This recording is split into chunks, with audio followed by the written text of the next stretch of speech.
Hello everyone, welcome you all on your own channel the Sankhyan studies. एक बार फिर आप सब लोगों का बहुत बहुत स्वागत है आपके अपने चैनल द सांख्यान स्टडीज़ में। कम्युनिकेशन के मॉडल हम डिस्कस कर रहे थे। लास्ट हमने डिस्कस किया था लेक्चर, उसमें ओवरव्यू लिया था कम्युनिकेशंस के मॉडल्स का, और एक जो उसमें तीन तरह के कैटेगराइज हमने किया था उनको, एक तो लीनियर मॉडल, दूसरा ट्रांजैक्शनल मॉडल, तीसरा इंटरेक्शनल मॉडल्स। तो जो लीनियर मॉडल्स था उसमें हमने लॉस बेल मॉडल और बाकी सारे 2 3 4 बैरलोज एसएमसीआर मॉडल वगैरह वगैरह पढ़ लिए थे। आज जो हम डिस्कस करेंगे वो transactional models and interactional models को डिस्कस करेंगे इस वीडियो में। ठीक है, इसके अंडर जो भी मॉडल्स आते हैं इस कैटेगरी के अंडर, उन सबको इसमें डिस्कस किया जाएगा। आई होप आपको पसंद आएगा, और हो सकता है थोड़ा लंबा हो जाए वीडियो, लेकिन जो मॉडल्स हैं, जो कंटेंट है, उसके हिसाब से क्या देख कर सकते हैं। अब जो होगा वो देखा जाएगा, लेकिन लेट अस सी। वीडियो स्टार्ट करने से पहले आप लोगों से रिक्वेस्ट रहेगा कि आप मेरे चैनल को सब्सक्राइब कर लें और बेल आइकन को हिट कर लें, ताकि आपको हर आने वाले लेटेस्ट वीडियो की नोटिफिकेशन मिल जाए। और इसके साथ ही हमारा फेसबुक और इंस्टाग्राम पेज जो है वो लाइक कर लें और फॉलो करें। तो एक थोड़ा सा हल्का सा ओवरव्यू मैं आपको देता हूँ ट्रांजैक्शनल मॉडल क्या थे। इसमें टू वे कम्युनिकेशन होता था ट्रांजैक्शनल मॉडल्स में। सेंडर और रिसीवर साइमल्टेनियसली जो है वो मैसेज एक्सचेंज कर सकते थे। ठीक है, और दूसरी बात ये थी कि इन मॉडल्स में concept of noise, concept of feedback जो एग्जिस्ट करता था, ठीक है, वो बताया गया था, उसको डिस्क्राइब किया गया था। और फीडबैक को इसमें नया मैसेज बोला गया था कि फीडबैक जो है वो अनदर फेज ऑफ मैसेज है। पहली फेज जो मैसेजिंग होती है, ठीक है, जिसमें सेंडर मैसेज भेजता है रिसीवर को, और फीडबैक जो है वो रिसीवर भेजता है सेंडर को। उसको सेंडर, उसमें रिसीवर को फिर सेंडर माना जाता है, और जो अपना पहले फेज में सेंडर था उसको रिसीवर माना जाता है। ठीक है जी, मतलब इसमें प्रोन्स ये थे इस मॉडल, इन मॉडल्स के, कि साइमल्टेनियसली आपको फीडबैक और जो है वो रिजल्ट जो है वो मिल जाता था। और इसमें सेंडर और रिसीवर में कोई डिस्क्रिमिनेशन नहीं थी, दोनों अलग आदमी नहीं थे, दोनों एक ही तरह के कैरेक्टरिस्टिक्स और फीचर जो है वो होल्ड करते थे, और दोनों में एक ही तरह के वो लोग थे। कॉन्स ये थे इसके, जो नेगेटिव पॉइंट्स थे, कि इसमें अगर नॉइज़ ज़्यादा हो जाए, नॉइज़ का कॉन्सेप्ट डिस्कस किया था, तो बोला कि अगर एनवायरमेंटल नॉइज़ जो है वो ज़्यादा है तो हमारा मैसेज जो है वो इंटरप्ट हो जाएगा और हम जो है वो इंटरेक्शन नहीं कर पाएंगे आपस में। तो आइए 1 to 1 डिस्कस करते हैं ट्रांजैक्शनल मॉडल्स में। एक तो ब्रिउन्स मॉडल हम डिस्कस करेंगे, हेलिकल मॉडल डिस्कस करेंगे, वैकर्स मॉर्जिक मॉडल हम डिस्कस करेंगे। सबसे पहले बात करते हैं ब्रिउन्स मॉडल्स की। डीन ब्रिउन ने प्रपोज किया था ये मॉडल 1970 में। ठीक है, इस मॉडल में इसने क्या बोला कि sending end receiving of message जो है वो साइमल्टेनियसली हो सकती है। सबसे पहली बात, जैसा कि हमने इसमें इन मॉडल से हम का ये मेन फीचर है, जो हमारे इंटरेक्शनल मॉडल्स हैं, इनमें ये फीचर है कि हम जो है वो साइमल्टेनियसली ट्रांजैक्शनल मॉडल्स में जो है वो receiving end sending of message कर सकते हैं।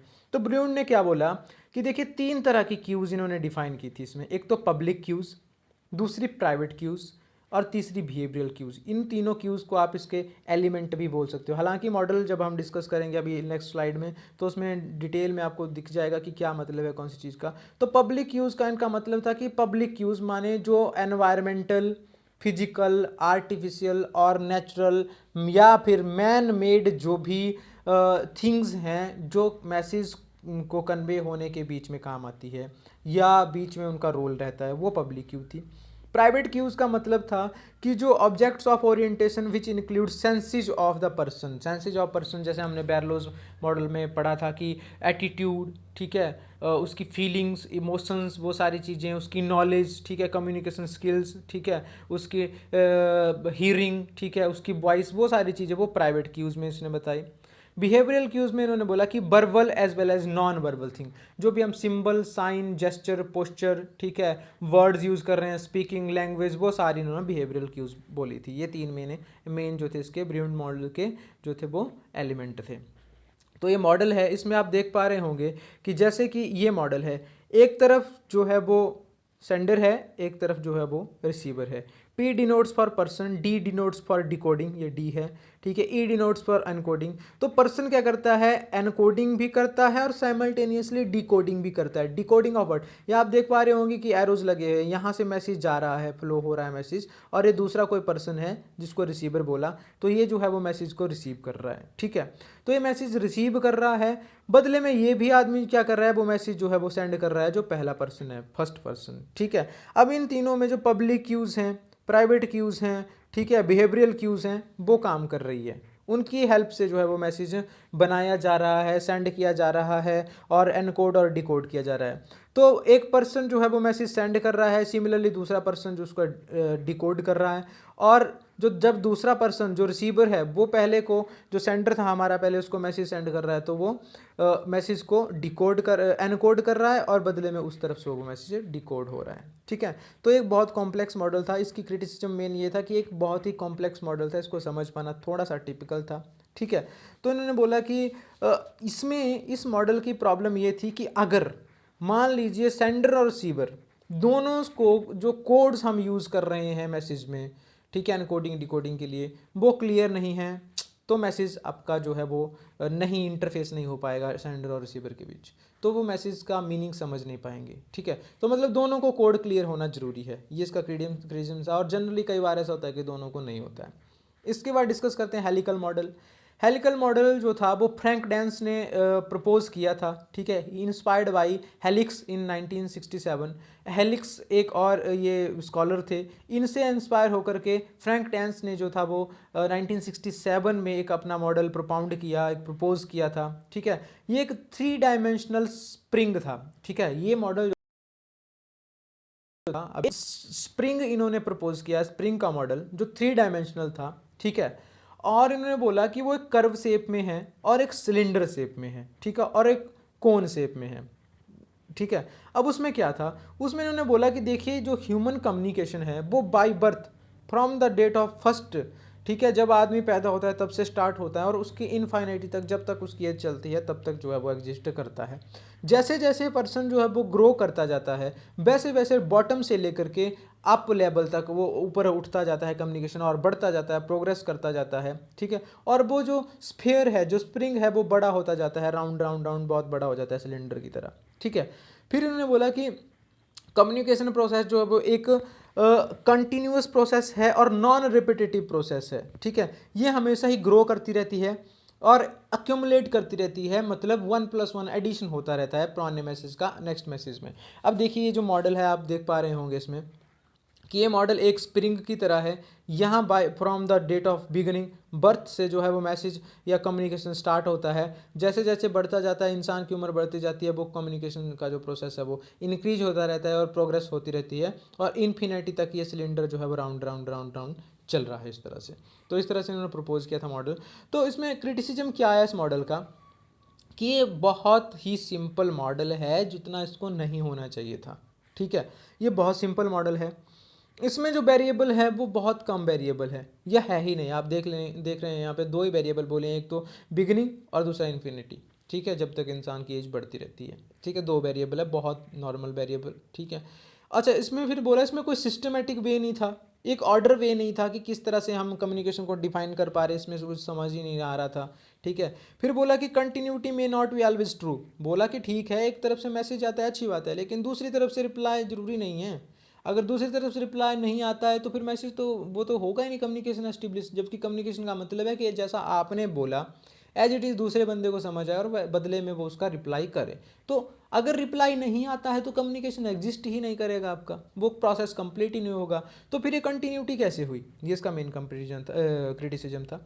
फिर बोला कि कम्युनिकेशन ऑलवेज नॉट ग्रो, जरूरी नहीं है हमेशा कम्युनिकेशन जो है वो ग्रो करे, इसमें अकोमुलेट बोला था, ठीक है, कि हमेशा बढ़ता रहता है, एडिशन हो रहता है, लेकिन ज़रूरी नहीं है। क्रिटिक्सों ने बोला कि ज़रूरी नहीं है कम्युनिकेशन हमेशा ही ग्रो करे, इट में बी कांस्टेंट, इट में बी डिक्रीज, ठीक है। तो अब जो है बैकर्स लॉजिक मॉडल डिस्कस करते हैं, ठीक है। सैम बैकर ने प्रपोज किया था 1968 में।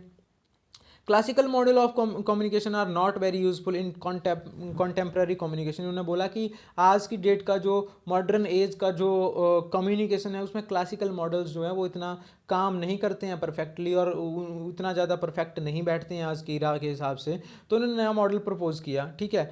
एंड इन्होंने बोला कि एक थोड़ा सा कॉम्प्लेक्स मॉडल था जो कि ह्यूमन कम्युनिकेशन को डिफाइन कर रहा था, और ह्यूमन कम्युनिकेशन को इससे ज़्यादा कॉम्प्लेक्सिटी में शायद किसी ने बताया हो, ठीक है।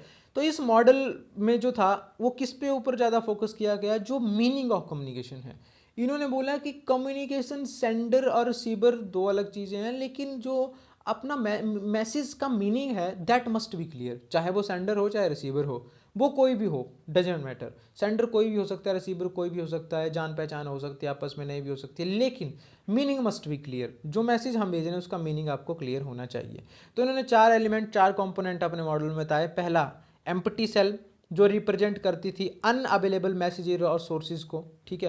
इन्होंने बोला कि ये जो हमारा एनवायरनमेंट में इसमें मल्टीपल सेंडर्स हो सकते हैं, मल्टीपल सोर्सेज हो सकते हैं, बहुत सारा यहाँ पे एक हॉच पॉच सीन है, यहाँ पे कॉम्प्लेक्स सिचुएशन है एनवायरनमेंट की, मल्टीपल बहुत ज़्यादा सेंडर हो सकते हैं, बहुत ज़्यादा मैसेजेस हो सकते हैं, बहुत ज़्यादा जो है वो सिमिलर सोर्स हो सकते हैं, सिमिलर मैसेजेस हो सकते हैं, कुछ भी हो सकता है। तो इसमें अपने जिस आदमी ने मैसेज भेजा उसको, और जिसको भेजा गया उसको, और जो मैसेज भेजा गया, इन तीनों के आइडेंटिफिकेशन होना मेन चीज़ है उन multiple message, multiple sender, multiple sources में से।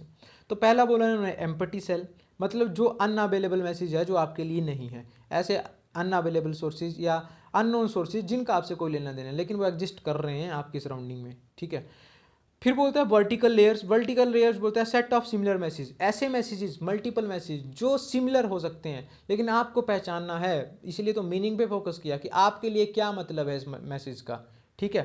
फिर बोला सेल, सेल वो कंपोनेंट है इस मॉडल का जो कि एक्चुअली सोर्स है, और जो कि आपका मैसेज है और सोर्स है।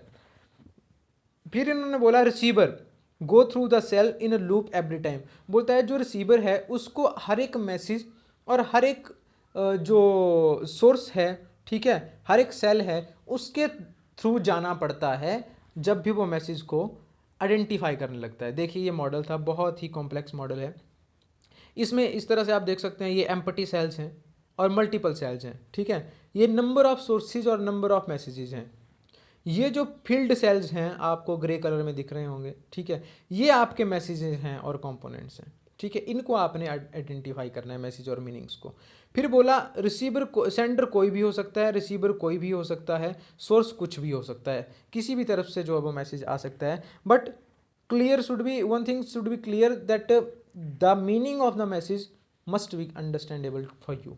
वो मीनिंग आपको क्लियर होना चाहिए, तब आप मैसेज को जो वो समझ पाएंगे। अब इस मॉडल का जो मेन क्रिटिसिज्म था वो क्या था कि does not explain many dimension. इसमें सिर्फ 2-3 चीज़ें कही गई थी कि रिसीवर को पहचानना है, सेंडर को पहचानना है और मीनिंग ऑफ द मैसेज को पहचानना है। इसमें कोई बात नहीं की गई कि एनवायरमेंटल फैक्टर या सोशल फैक्टर भी कोई होते हैं और उनका कोई इन्फ्लुएंस होता है या इंटरफेरेंस होती है कम्युनिकेशन प्रोसेस में, ये नहीं बताया गया था। The new bit of information are unless if the last bit are lost. इन्होंने बोला कि देखो भैया, बात अच्छी है, मैसेज आपको पहचानना है, लेकिन अगर मान लो बीच में चेन ब्रेक हो जाती है, ठीक है, आप मतलब एक कड़ी टूट जाती है, एक मैसेज आपको समझ नहीं आता है, तो उससे नेक्स्ट जो मैसेज होगा वो आपको कभी समझ नहीं आएगा। ये इन्होंने क्रिटिसाइज किया था। अब इसके बाद आते हैं इंटरेक्शनल मॉडल्स पे। इंटरेक्शनल मॉडल्स जो थे वो एक मॉडिफाइड वर्जन था हमारे, क्या कहते हैं, इनके ट्रांजैक्शनल मॉडल्स का, ठीक है। इसमें क्या था, इसमें सेंडर मैसेज सेंड करता है, रिसीवर सुनता है, और थोड़ा सा टाइम लैग था बीच में, फिर जो रिसीवर था वो सेंडर बन जाता है और दोबारा फीडबैक के रूप में अगला मैसेज जो है वो रिसीवर को देता है, ठीक है। अच्छा, इसमें क्या चीज़ यूज हुई थी ज़्यादा, इंटरनेट, एडवांस टेक्नोलॉजी, ठीक है, और आईसीटी का ज़्यादा यूज़ था इस तरह के मॉडल्स में, ठीक है। और फ़ायदा ये था कि मास कम्युनिकेशन में भी फीडबैक आपको मिल जाएगा। जनरली जो हमारे क्लासिकल मॉडल्स थे, लीनियर मॉडल्स थे, उनमें मास कम्युनिकेशन में जो था वो हमें फीडबैक नहीं मिल पा रहा था, इवन उनमें फीडबैक का कॉन्सेप्ट एग्जिस्ट ही नहीं करता था, ठीक है। और ये इसमें न्यू चैनल ऑफ कम्युनिकेशन जो है वो आइडेंटिफाई किए गए थे इन मॉडल्स में, ठीक है। और इसके जो कॉन्स थे, ठीक है, जो नेगेटिव एस्पेक्ट्स थे वो क्या थे कि फीडबैक आने में थोड़ा समय लग सकता है, ठीक है। और जो सेंडर और रिसीवर है दोनों हो सकता है अनजान व्यक्ति हो, एक दूसरे को नहीं पहचानते हो, ये हो सकता है, पॉसिबिलिटी है। अब इसमें एक मॉडल आता है स्कैरम्स मॉडल, ठीक है, जो प्रपोज किया था 1954 में बिल्वर स्कैम्स ने, ठीक है।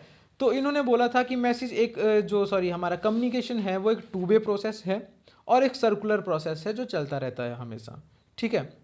और फिर बोला it can be use to determine how communication between two people works when they are exchanging information ideas और एटीट्यूड। इसकी हेल्प से, इस मॉडल की हेल्प से उन्होंने दो लोगों बताया कि दो लोगों के बीच में मैसेज कैसे एस्टेब्लिश होता है, जो कम्युनिकेशन है कैसे एस्टेब्लिश होता है जब वो अपने आइडियाज़, अपने इन्फॉर्मेशन, एटीट्यूड्स को एक्सचेंज करते हैं।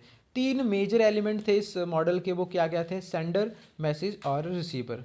आप देख पा रहे होंगे कि ये जो, देखिए इस तरह से इन्होंने ये एनकोडर जो कि सेंडर था, ठीक है, और डिकोडर जो कि रिसीवर है, ये दो लोग हैं, ठीक है।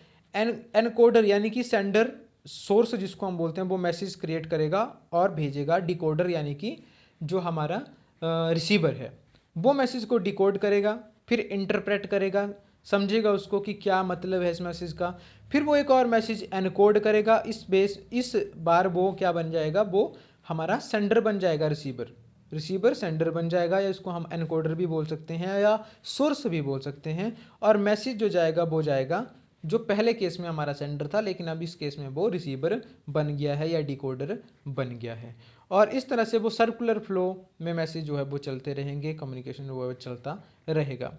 अच्छा, इस मॉडल का जो मेन क्रिटिसिज्म था वो क्या था कि इस मॉडल में सिमेंटिक नॉइज को नहीं बताया गया था, इसमें फोकस किया गया था एनकोडिंग और डिकोडिंग के ऊपर ही।